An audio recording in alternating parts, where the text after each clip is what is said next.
He's always seen. Hey, did you hear about the Scarecrow who won a Lifetime Achievement Award? He was the best at what he did.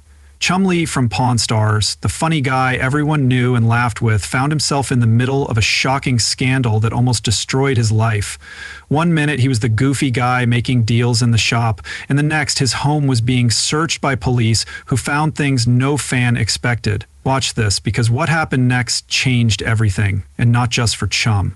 Austin Lee Russell, better known as Chumlee, was born on September 8, 1982 in Henderson, Nevada. He got the nickname Chumlee when he was 12 years old because someone's dad thought he looked like a walrus from an old cartoon, and the name stuck. As he grew up, he became close with Cory Harrison, whose family ran the Gold and Silver Pawn Shop in Las Vegas. This small shop would eventually become reality TV gold, but before the fame and fortune, one twist of fate. By the time Pawn Stars came out on TV in 2009, Chumlee had already worked at the shop for 5 years. He was the joker, the person who got pranked, and the guy that everyone thought wasn't smart, but it turned out he had a knack for finding valuable collectibles, especially video games, sneakers, and pinball machines. His silly personality made him a fan favorite, and he made the most of it by starting his own business selling merchandise, which was even more successful than Pawn Stars. This is where you'll find your $20,000 diamond bracelets, which brings me to our women's case. If you want to buy a nice ring for your girlfriend, don't go to Tower of Jews. You'll waste too much money there. Come here instead. But things weren't always going well for Chumlee. His life started going in a direction no one saw coming, and it all fell apart when the police showed up at his house. That's when things got real. In 2016, police raided his home as part of a serious call. They looked into a serious case and found, well, let's just say it wasn't your average pawn shop inventory. They found guns and illegal drugs. It wasn't a good look. Suddenly, Chumlee went from being a TV star to being charged with multiple felonies. In this situation, most people would panic, but Chumlee was smart. Instead of going to trial, he made a deal, pleaded guilty to a couple of charges, and avoided jail time.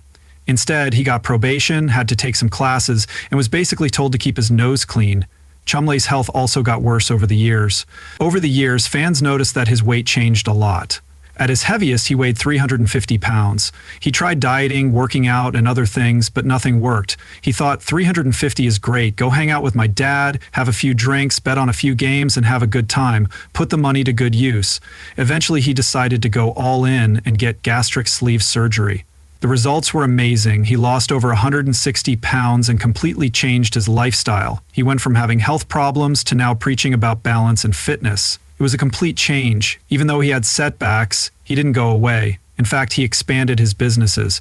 Have you heard of Chumlee's Candy on the Boulevard? He opened it up across from the pawn shop and started selling nostalgic sweets, which fans loved. He also tried his hand at gaming and even released his own retro-style video game, showing that he has an eye for more than just pawned goods. When things were going well, tragedy struck the Pawn Stars family in early 2024 when Cory's brother, Adam Harrison, died of what was thought to be a fentanyl overdose. This was a big blow to Rick and the rest of the crew, and it also brought attention to the opioid crisis, which Rick has since spoken out against. Losing Adam was terrible, but the show had to go on, and it did. Chumlee was still on the show, even though his life had been a roller coaster, going from working in a pawn shop to being on a reality TV show. Fame, legal trouble, health problems, and personal losses. But Chumlee knows how to get back on his feet, whether it's in business, health, or just staying relevant in the always changing world of TV. He's not giving up anytime soon, and fans can't wait to see what crazy thing happens next in the life of Pawn Stars' most unpredictable character. But the wild ride doesn't end there. Long before the legal trouble and the weight loss, Chumlee was making waves in the pond. In his own unique way, he was always interested in old video games, vintage sneakers, and sports memorabilia. For him, it wasn't just about making money. He loved the thrill of the hunt. One of the most memorable deals he made on Pawn Stars was for a rare mint-condition copy of Mike Tyson's Punch-Out for the Nintendo Entertainment System. The seller wanted $70,000, but the shop could only offer $660,000. Chumlee couldn't help but wonder how much that game would be worth today. Someone once brought in a huge collection of Pokemon cards, including several very valuable Charizard cards. At the time, Rick wasn't sure about the deal and decided not to go through with it. Now that the value of rare Pokemon cards has skyrocketed, Chumlee has publicly asked if that was one of the best business opportunities in Pawn Stars history. The pawn shop was never just about making money, it was also about learning about history and what makes certain things so valuable. There were some smart moves Chumlee made, but there were also some mistakes. For example, you think your little fake lottery ticket full of "me come on big hoso," so you knew it was a joke the whole time? I knew that ticket was fake. I get them all the time and give them to people because I think they're funny. For example, he once got Rick to buy a collection of antique dolls that turned out to be worth much less than they thought. Rick wasn't too happy about that one. Despite the over the years, Chumlee became an expert in his own right. He loved old pinball machines, could spot a fake sneaker from a mile away, and knew a lot about sports collectibles. He proved that he wasn't just a funny guy. He had a real place in the pawn business. But Chumlee had other interests besides the pawn shop. He was a huge fan of old school hip-hop, loved collecting rare sneakers, and was obsessed with cars. Over the years, he built up an impressive collection of pawn shops. His love for cars got him into a few car shows where he could show off his favorite rides. Cory Harrison made a lot of moves, but not all of them paid off. He was involved in drunk driving, family fights, and business mistakes. Cory Harrison, better known as Big Hose from Pawn Stars, has had a wild ride at the gold and silver pawn shop in Las Vegas. His journey, which has been full of ups and downs, began when he was a kid working in his family's business. Cory proved his worth over the years by managing operations, making big purchases, and keeping the shop running smoothly. But despite his efforts, things did not go as planned, and he eventually lost his share of the business. This wasn't just because he made bad choices, it was a mix of family problems, personal struggles, and some unfortunate turns of fate. Cory was born into the pawn world with his grandfather Richard Harrison and his father Rick running the shop by the time he was 9 years old.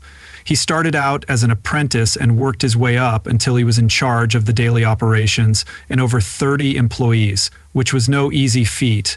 He was also known for having a good eye for valuable items and buying more than anyone else in the shop. But things weren't always easy. His decisions to buy expensive items sometimes went against his father and grandfather's more cautious approach, which led to many heated arguments. The reality TV show Pawn Stars brought the shop worldwide fame. Cory was an important part of it, and his appearances on the show went beyond just business.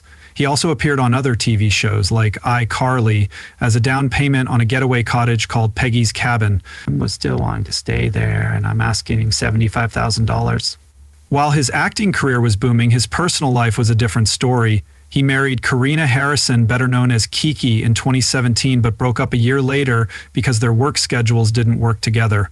Despite the divorce, they had a son named Richard Benjamin Harrison, after Cory's grandfather. This wasn't his first failed marriage. He was also married to his high school sweetheart Charlene and divorced her in 2015. One of the worst things that happened in Cory's life was a car accident in September 2023. He was arrested for DUI after his truck was seen swerving into a bike lane in Las Vegas when police pulled him over around 2 a.m.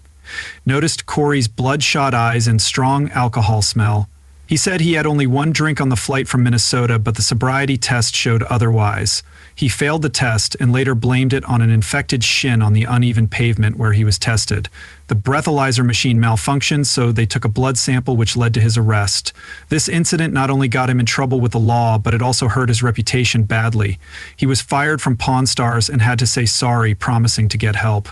Cory has had his fair share of health problems. He once weighed about 400 pounds and had lap band surgery in 2014 after learning he was pre-diabetic. The surgery helped him lose almost 200 pounds, and he committed to living a healthier life, but his health wasn't the only thing that was bothering him. The death of his younger brother Adam Harrison in January 2014, even though Adam wasn't on Pawn Stars, hit him hard. His death was a devastating blow to Cory and his family. My mother had gotten the ring given to a person in power with ties to the mob families, raped her. Cory shared a picture of the two of them as kids on social media and talked about his sadness in a public way. Cory's grandfather, Richard Oldman Harrison, died in 2018. His grandfather wasn't just family, he was also a mentor and the backbone of the pawn shop.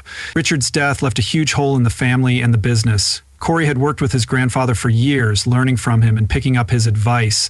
The pawn shop would not be the same without the old man's tough but fair leadership. Despite all of these problems, Cory built a strong financial base.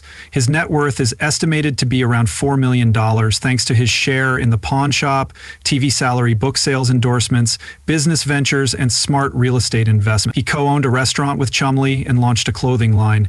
His social media presence with millions of followers also helped him stay in the spotlight. spotlight. Things took a turn in season 7 of Pawn Stars. Cory was upset that he didn't feel like he owned the shop, even though he had done a lot of work for it. He told his father and grandfather that they had to give him a 10% stake in the business or he would leave. This was a bold move, given how deeply rooted the business was in family ties. Rick and Richard countered with a 5% offer, which Cory accepted.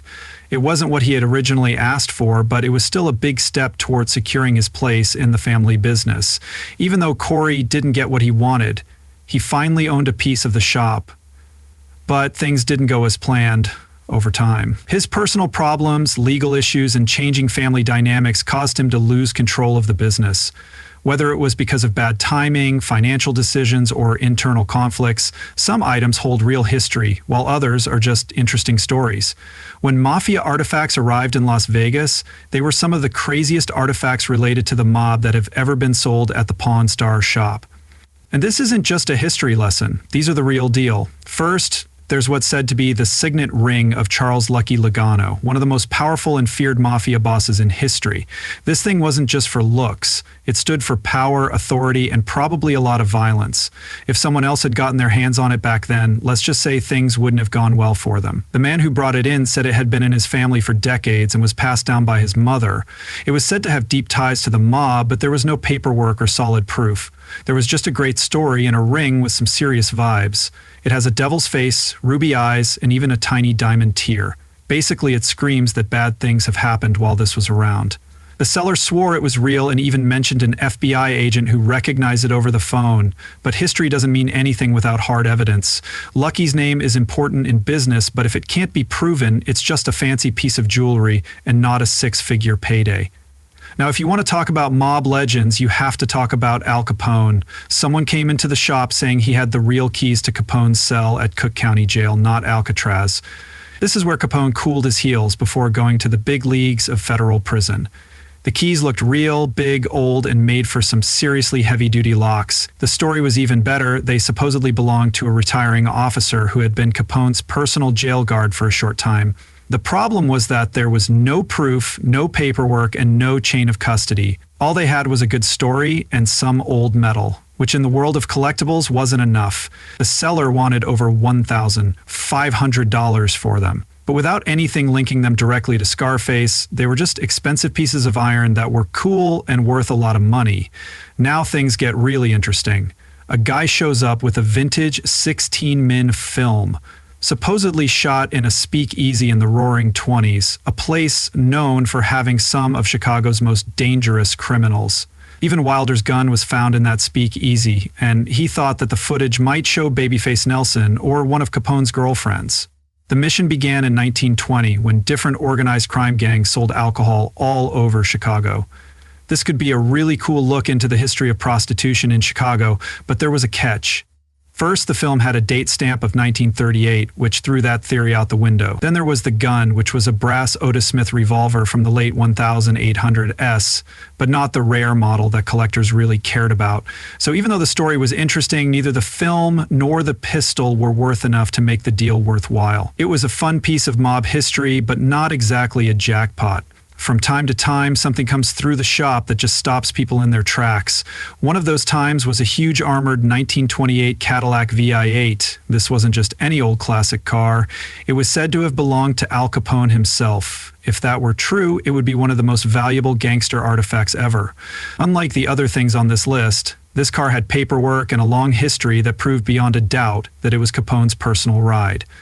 This wasn't just any car. It had bulletproof glass, an inch thick, heavy steel plating, and enough presence to make any law enforcement officer nervous. Police officers should think twice before trying to pull it over. The asking price is a cool $1 million, which, for such a famous car, might actually be a good deal. Finally, there were some shell cases that were allegedly fired during John Dillinger's final bank heist. If these were real, they would be amazing pieces of crime history connected to one of America's most famous outlaws. The seller had an interesting story about how his great-grandfather was at the scene and supposedly picked them up after the shootout. There was an old newspaper article about the crime, but here's the problem. Bullets don't have serial number. The markings on the casings were real. They matched ammunition from the right time period, but they could have come from anywhere. The The seller's family connection was a great story, but it wasn't enough to seal the deal because there was no solid proof of their origins. They were just old bullets in a plastic bag. And in the pawn business, something can't be sold until it can be proven. Is this really from Dillinger's Last Stand, or is it just another lie? Leave a comment below, hit like, and subscribe for more.